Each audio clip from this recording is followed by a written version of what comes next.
Kia ora, kouwha smithahu. Nā mai ki te whare, welcome to the House.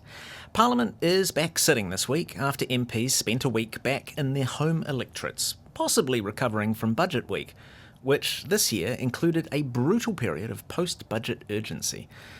The first thing they did in the House this afternoon after the prayer in Samoan for Samoan Language Week was this.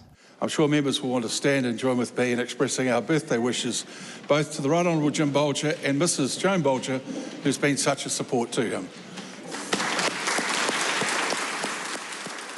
Yes, they wished former PM Jim Bolger a happy 90th birthday, which was sweet of them, and it related, ever so tangentially, to something that happened later in the afternoon, the reopening of Parliament's own in-house bar. Bellamy's restaurant and its associated bar closed last year to make room in the beehive for more ministerial offices.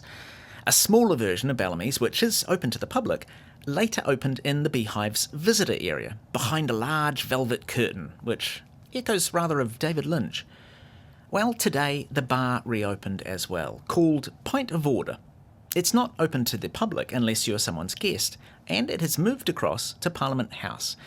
It's much smaller than the former version, but is cute and cosy like a speakeasy from the US Prohibition era.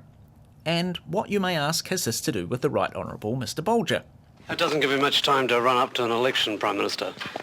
Doesn't give my opponents much time to run up to an election, does it?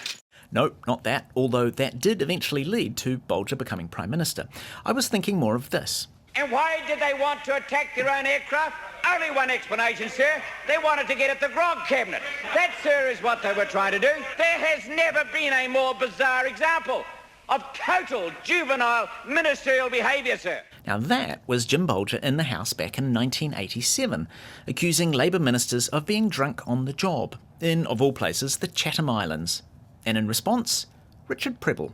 I remember a National Party Prime Minister, Mr Speaker, who used to every Thursday drink a bottle of gin, and then his staff used to have to go down to the basement, let his tyres down on his car to prevent him from driving out of the building. We all know that that is true, and we all know which member that I'm referring to. And I just say to the members opposite, if they want to chuck muck, I'm not the right person to throw it at. While it might not be the best year to suggest that alcohol barely registers as a parliamentary issue any longer, that really is definitely the case. Like tobacco, alcohol is no longer the centre of political culture. You might say that MPs' offices are no longer liquor cabinets with a desk in them. For an idea of just how bad it once was, consider this reporting from Jamie Tahana for the House a few years back.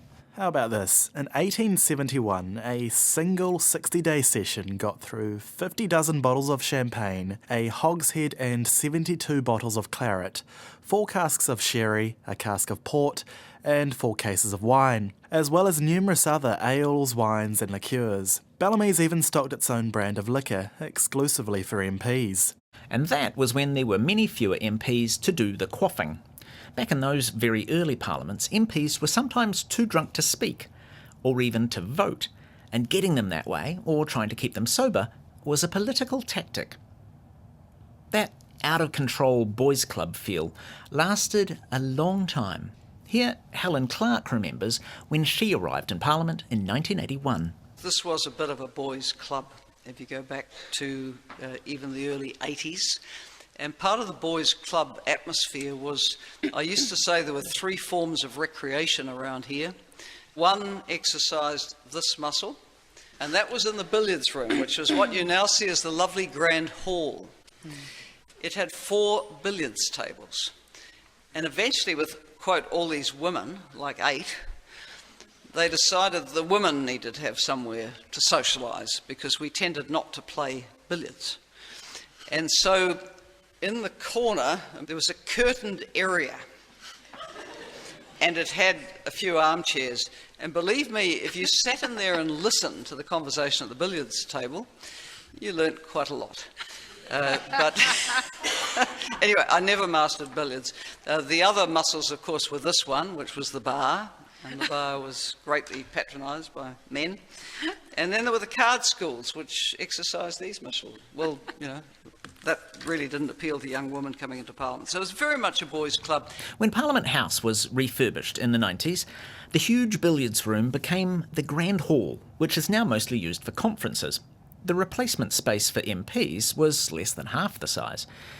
That has repeatedly happened to such social spaces. The new bar, cute as it is a fraction of the size of the previous one, having been cleverly cobbled together from a few storage rooms or similar. But in the new bar, Pint of Order, opened for the first time this evening, is one strong reminder of this institution's history with alcohol. One of the framed pictures is of the first proper bill to be passed by a newly independent Parliament, escaping from the clutches of colonial governorship. And what did it do? Well, it gave MPs the right to circumvent the liquor laws. You've been listening to The House. E te whakaronga koe ki te whare. This program is produced with funding from Parliament's Office of the Clerk. Matawa.